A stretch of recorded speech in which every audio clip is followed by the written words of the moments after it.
कि यहां तक फिर से बात पहुंची कैसे और नरेश उत्तम पटेल फिर से उस कुर्सी पर कैसे काबिज हुए। आपने जो बताया निश्चित रूप से हमारे दर्शकों को ये सारा प्रकरण समझने में बहुत मदद करेगा, लेकिन ना इसका अर्थ क्या है, इस अधिवेशन का मतलब रूलिंग पार्टी बीजेपी के लिए क्या है, इस अधिवेशन से समाजवादी पार्टी क्या प्राप्त करता हुआ देख रही है। आइए अब इस पर चर्चा को शुरू करते हैं और सबसे पहले बीजेपी की बात कर लेते हैं। एसएन सिंह हमारे साथ हैं, उनके प्रवक्ता हैं। सिंह साहब, समाजवादी पार्टी यहाँ पर अधिवेशन के जरिए एक ये मैसेज तो देने का प्रयास कर ही रही है कि हम बैठ रहे हैं, हम चर्चा कर रहे हैं, हम अपने लोगों से मंथन कर रहे हैं और हम रुकने थकने हारने वाले हैं नहीं।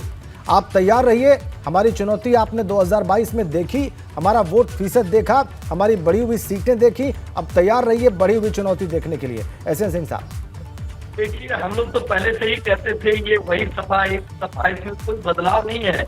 ये वही सपा है जिससे जनता सपा है और जो अपने परिवार में ही बेवफा है, चाचा को बेवफा है, पिताजी को बेवफा है और आजाद पंजाब को मिलकर प्रोप्राइटरशिप कंपनी जिसको चाहिए अपना निर्णय ले।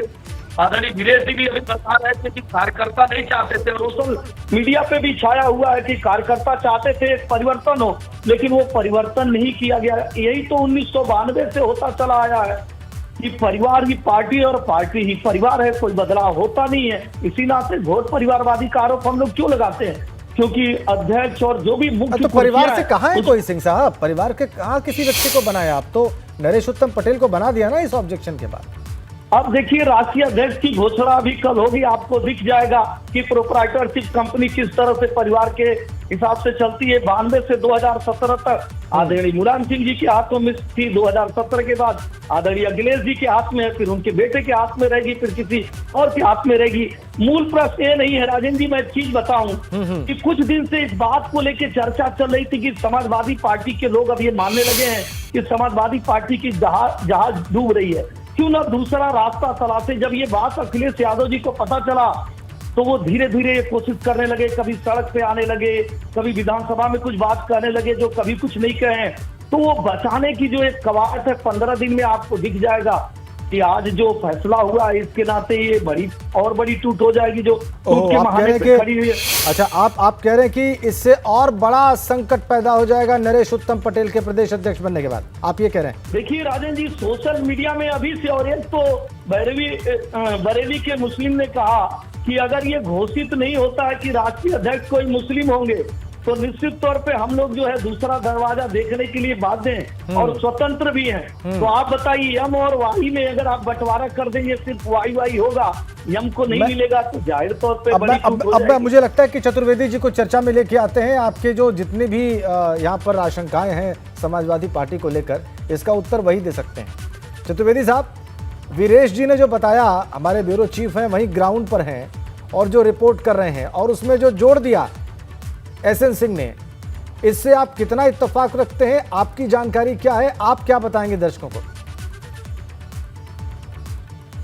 देखिए, ये अधिवेशन जरूरी था कि आज के समय में चुनाव है और नए प्रदेश अध्यक्ष के जो पद है वो था, क्योंकि पूरी सरकार थी, उसका एक बताना भी था, बहुत से लोगों से मिलना भी था, लोगों की चर्चाएं भी करनी थी। उसी मकसद से अधिवेशन जो है, जहाँ तक नरेश उत्तम जी का चुनाव बनने का प्रश्न है, तो अब अखिलेश जी ने और बाकी जो शीर्ष के लोग हैं उन्होंने ये फैसला किया कि बना के रखा जाए तो बेहतर होगा। हालांकि कुछ कार्यकर्ताओं की उम्मीद थी कि नहीं हो सकता है बदलाव हो, अब कार्यकर्ताओं की अपनी सोच है, बाकी लोगों की अपनी सोच है। अब देखिए, सबकी सोच एक तो बिल्कुल नहीं हो सकती, सब कोई किसी के लिए चाहेगा, कोई किसी के लिए चाहेगा। ऐसा तो हो नहीं सकता कि एक काम से सभी लोग सहमत हो जाएं, संभव नहीं। ये बात तो ठीक है। तो उन्हीं चीजों को मद्देनजर रखते हुए मैं समझता हूँ अखिलेश जी ने और बाकी लोगों ने मिलकर के ये फैसला किया कि नरेश उत्तम जी को। लेकिन आपकी बात से चतुर्वेदी साहब एक बात जाहिर हो रही है कि वीरेश जो बात कह रहे हैं कि एक विरोध हुआ नरेश उत्तम पटेल के नाम पर और वो परसों तक बिल्कुल निराश बैठे थे, लेकिन फिर ऐसा कुछ हुआ, ऐसे नाम सामने आए जिस पर लोगों को लगा कि नहीं नरेश उत्तम पटेल ही ठीक है, नरेश उत्तम पटेल के साथ तो हम फिर भी चल सकते हैं। ये स्थिति मैं ये जानना चाहता हूं चतुर्वेदी साहब कि ये स्थिति बहुत एनकरेजिंग, बड़ी उत्साह भरने वाली नहीं होगी अगर समझौता हो रहा है या कहीं पर आकर कोई बात मजबूरी में कोई राजी हो रहा है, तो मैं ये जानना चाहता हूं। देखिए, किसी भी राजनीतिक दल में आपको एक समन्वय बनाना पड़ता है, जो कि आज के जमाने में बहुत मुश्किल काम है। ऐसा नहीं है कि अन्य दलों में सत्य नहीं है या उनके यहाँ गुटबाजी नहीं है। आपने देखा है, अभी मौजूदा सरकार ने भी देखा है कि कैसे जो उप मुख्यमंत्री हैं, उप मुख्यमंत्री जो है बहुत ज्यादा तवज्जो नहीं देते हैं, और ये बिल्कुल सार्वजनिक है। ऐसा कुछ इसमें मैं कोई अनूठी बात नहीं कह रहा हूँ। तो बहुत सी चीजें होती हैं जो एक समन्वय बनाना पड़ता है एक राजनीतिक दल के अंदर कि अगर कोई बहुत किसी नाम से असंतुष्ट है तो एक ऐसा नाम रखा जाए जिससे कि सब लोग सहमति बना, तो वो सहमति बनाई गई। और जहां तक आरोप है परिवारवाद का, आप देख लीजिए कि किसी को भी परिवार में कहीं कोई इस तरीके का कुछ भी ऐसा नहीं दिया गया है जिससे कोई परिवारवाद का आरोप लगा सके। सुरेश जी उस छवि को बदलना चाहते हैं, वो चाहते हैं कि इससे उभरा जाए और आगे जो है लोगों को बढ़ाया जाए, परिवार से नहीं आगे बढ़ाना है, ये कवायद है। इसी वजह से, और ये बड़ा दुर्भाग्यपूर्ण भी है कि मैं समझता हूँ धर्मेंद्र जी को केवल इसलिए नहीं बनाया जा रहा है क्योंकि वो परिवारवाद का आरोप लगता है, वरना काबिलियत में बहुत आगे हैं। ये आपने बहुत महत्वपूर्ण बात अंडरलाइन कर दी चतुर्वेदी साहब। मेजर चतुर्वेदी, मैं अप्रिशिएट करता हूँ कि आपने एबीपी गंगा के मंच पर एक बहुत स्वाभाविक और मौलिक सवाल खड़ा कर दिया। वीरेश से बात करनी बहुत जरूरी है इस बात पर। वीरेश, मेजर चतुर्वेदी जो बात कह रहे हैं ये भी बहुत महत्वपूर्ण है, इस नजरिए से भी बात को देखा जाना चाहिए। आपने भी धर्मेंद्र यादव का जिक्र किया और मेजर चतुर्वेदी भी कह रहे हैं कि सिर्फ परिवार का होने की वजह से वो प्रदेश अध्यक्ष नहीं बने, क्योंकि छवि ना ऐसी बन जाए कि पार्टी परिवारवादी है, इसलिए उनके अंदर काबिलियत होते हुए भी उनको अवसर नहीं मिला। वीरेश, ये तो कोई बहुत अच्छी बात नहीं होगी अगर कोई आरोप ना लगे या धारणा ना बने इसकी वजह से कोई काबिल आदमी किसी सही जगह पर ना पहुंच पाए।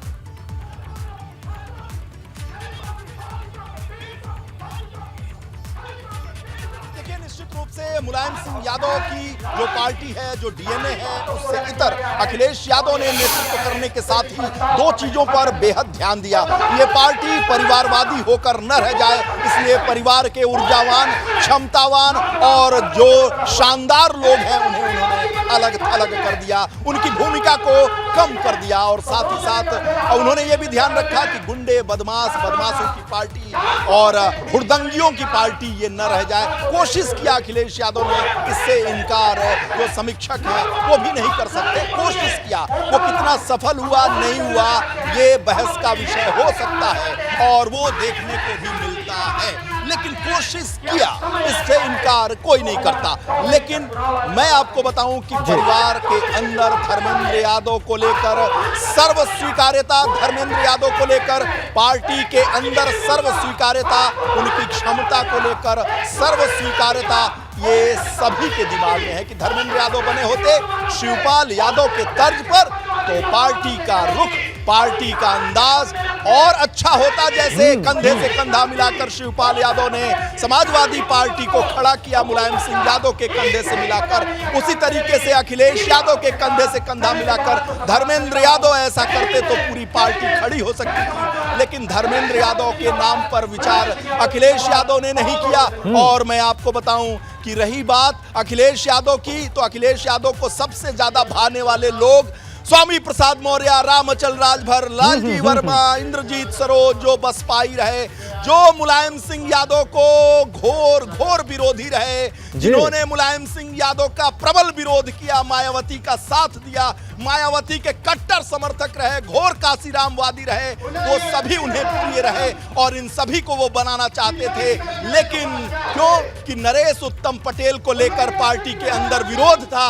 पार्टी के अंदर लोग कहते थे कि भाई नरेश उत्तम पटेल को अब नहीं, 5 साल हो गया, अब नहीं बनाया जाना चाहिए। लेकिन जब समाजवादियों को पता चला कि ना धर्मेंद्र भैया बन रहे हैं, ना अंदर का कोई बन रहा है और ये नाम आ जा रहा है इंद्रजीत सरोज का, लालजी वर्मा का, रामचल राजभर का, तो भैया स्वामी प्रसाद मौर्य का, तो ऐसे में तो हमारे नरेश उत्तम पटेल ही ठीक है, जो कि घोर समाजवादी है, समाजवादी हैं, सरल हैं, सहज हैं, उपलब्ध हैं। और एक बात और आपने वीरेश बताई कि राष्ट्रीय अध्यक्ष पर दबाव बना। जी, कुर्मी समुदाय ने वोट भी किया था पार्टी को, इसको भी आपने अंडरलाइन किया अपनी बात में। और ये बड़ी महत्वपूर्ण बात है राजनीतिक दृष्टि से, खासकर उत्तर प्रदेश में जब एन ब्लॉक एन माह से यहाँ पर वोट होता है किसी जाति या किसी समुदाय का। बात करेंगे, ये बड़ी महत्वपूर्ण चर्चा है समाजवादी पार्टी के लिहाज से, और जाहिर सी बात है क्योंकि Samajwadi Party principal opposition party है, उसके अंदर ये सब कुछ हो रहा है, चर्चा हो रही है, तो इसका असर प्रदेश की राजनीति पर भी पड़ेगा।